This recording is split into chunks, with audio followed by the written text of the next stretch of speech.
I don't use a lot of commercially made magical powders. Frankly, it is usually cheaper and often easier to just grind up my own herbs or else multitask a bit of incense powder for the purpose.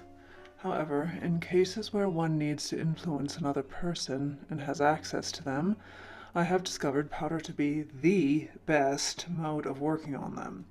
If all you're able to do is long distance work, stick with candles and incense. But if you are working on someone you can visit in person, or at least access their personal effects or their home or work, this is where powder becomes of value. It can be deployed in various ways: sprinkle the floors, drop a bit in the corners of the building, blow it around the room, and so on. It has been my own experience that putting it on something they will touch is the strongest method to work this. Why should an identical oil formula not work just as well for this? Well, it's a good question. My guess is that it's because the oil is sticky and tends to stay put, whereas powders can get all the hell over everything. A teaspoon of powder has thousands of particles able to float about, be inhaled, and collect on surfaces. A teaspoon of oil just makes a big grease spot. It can also be harder to use oils secretly. You might be able to dust a resume and blame any residue as being toner from the printer. If you turn it in with big oily spots on each of the corners, however, that's harder to pass off as not being deliberate. If people suspect you are up to something, they sometimes fight the influence a bit harder.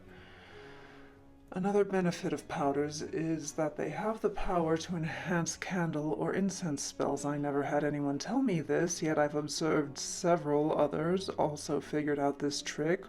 When you write up your name paper or wish paper and set it under your candlestick or incense burner, dusting the paper with some complementary powder or else just making a circle of powder around the burner really seems to add some oomph to the spells. Make of this knowledge what you will. Sachet powders are less popular nowadays than magical oils, but the opposite was once true. In older hoodoo spells, it is usually much more common to see powders used to work powerful magic. One reason for this is that essential oils and fragrance oils used for making oils did not used to be so common and available as they are now, especially amongst the lower classes. In the 18th and early 19th century, such items appear to be unknown in hoodoo. Powders, meanwhile, are simply made from pounding dry herbs down to dust in a mortar and pestle. These herbs could traditionally even be wild gathered, i.e. had free of charge by the practitioner who knew where to look, and so were much more popular amongst slaves and poor blacks of the antebellum.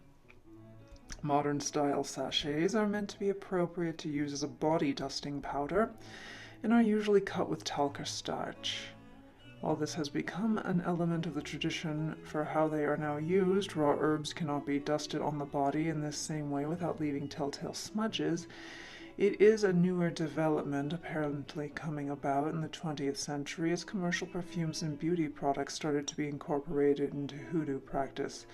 Older style powders were usually just sprinkled in designated locations or fed to the targeted person and contained no fillers. I love my new style hoodoo body powders, but it's always good to know the history of these things. Though nowadays dwindling in popularity next to hoodoo condition oils, so-called sachet powders remain an important part of traditional hoodoo-style magical practice.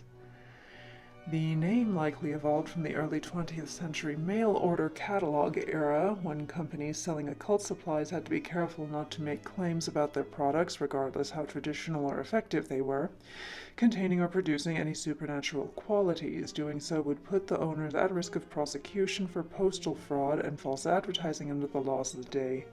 Sachet bags had historically been little pouches filled with powdered herbs, which were used to scent clothing and linens back in the days before dry cleaning and scented laundry soap existed.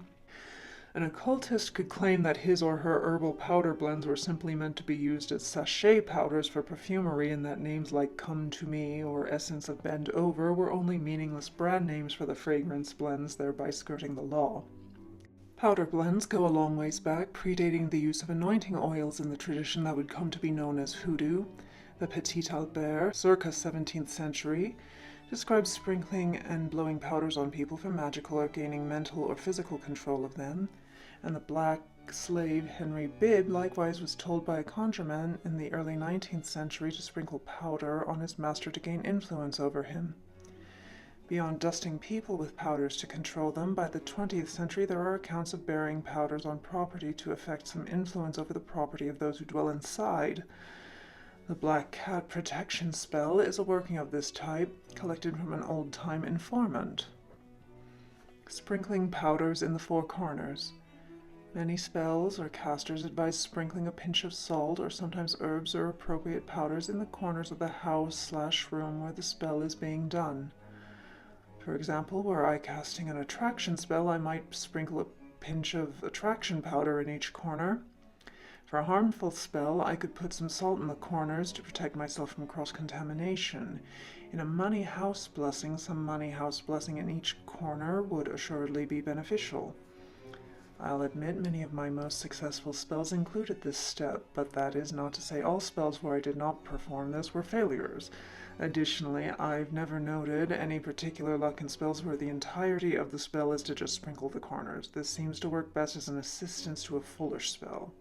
Old-time conjure spells often instruct that sachet powders be used on the body, particularly around the chest area. Perfumes are also a common device instructed for use in many old spells and curio catalogs.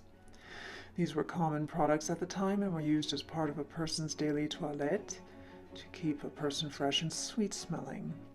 However, these days, how many people use talcs and perfumes every day? These spell instructions are clearly the product of a time when deodorant and moisturizers weren't the norms, like now, and body powders and colognes were more common instead. Current belief is that perfumes are a nuisance, and the only person I know that uses body powder on a daily basis for health and beauty is over 90 years old. The body powder of today is underarm deodorant. Curiously, no one seems to sell these with hoodoo scents that I've seen. Lately, I have learned how to make an excellent deodorant at home. In fact, I got rid of my expensive pre-made deodorant because the homemade stuff works so much better. It's not an antiperspirant and it can sometimes leave a powdery mark on dark-colored clothes, but if you can deal with that, you can not only make your own deodorant, but you can also fix it with whatever hoodoo folk magic formulations you want. There's a few different ways I've found to go about this, so here's one of several varieties of the homemade hoodoo deodorant. This one uses anointing oil. You need 3 parts, asterisks. I find a creamy texture is the easiest for me to apply and use, but if you'd like a thicker or thinner texture, you can add or subtract oil as desired. This is intended to be applied with your fingers, but I know of people who've made firmer textured versions that could be pressed into empty deodorant containers and applied the normal way. 3 parts anointing oil of your choice, 2 parts cornstarch, 4 parts baking soda. Combine the dry ingredients thoroughly, then add the oil and combine well to make a paste. Other variations include the deodorant made with powder and deodorant made with colognes like Hoyt's or Florida water. 1 part baking soda, 1 part cornstarch, 2 parts coconut oil.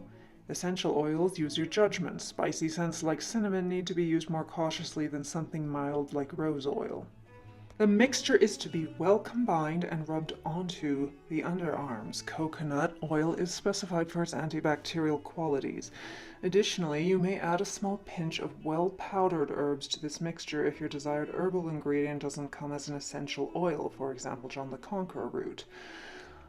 I moved to a new house a few months ago, and when I did, I repurposed a piece of furniture that formerly had held my oils and incense to instead become a clothing drawer. The trouble is, despite cleaning, it still held onto a bit of an unpleasant odor from its past use. It's well known that spiritual oils and incense don't always have desirable fragrances. I decided to make an old-style sachet to refresh the drawers. Taking inspiration from a historical sachet recipe and modern methods, I assembled the following. Behold the picture.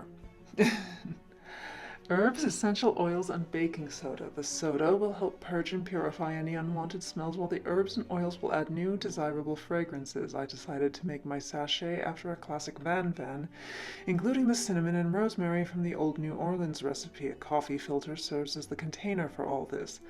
I simply eyeballed the soda. I would say it was around 1/3 of a cup used. Based on the old verbena sachet, I put in 5 drops lemon oil and 6 drops bergamot. And I have to say I'm a fan of that combo. It's a much nicer, deeper citrus scent than the usual lemon sweet orange you get nowadays. Though if you have read Conjure Cookbook, you already might know my preference for bitter orange due to its stronger and frankly more orange-like scent. I also added a drop of lemongrass to keep with tradition. After mixing together soda and oils, I added a few pinches each of lemongrass, cinnamon, and rosemary herbs. I thought about adding orris as a fixative, but I decided it wasn't likely necessary. After that, you simply close up the filter however you like. I used a rubber band, but a staple would do, or even a string. The resulting sachet can go in your drawer or cabinet to freshen and spiritually empower your clothing and furnishings. It'll begin to work almost immediately and should last about 6 weeks. Remember, in modern hoodoo, physical uncleanliness and spiritual uncleanliness are very closely linked, and the cleaner and sweeter smelling you keep everything in your life, the less evil and negativity will be able to access you. The end.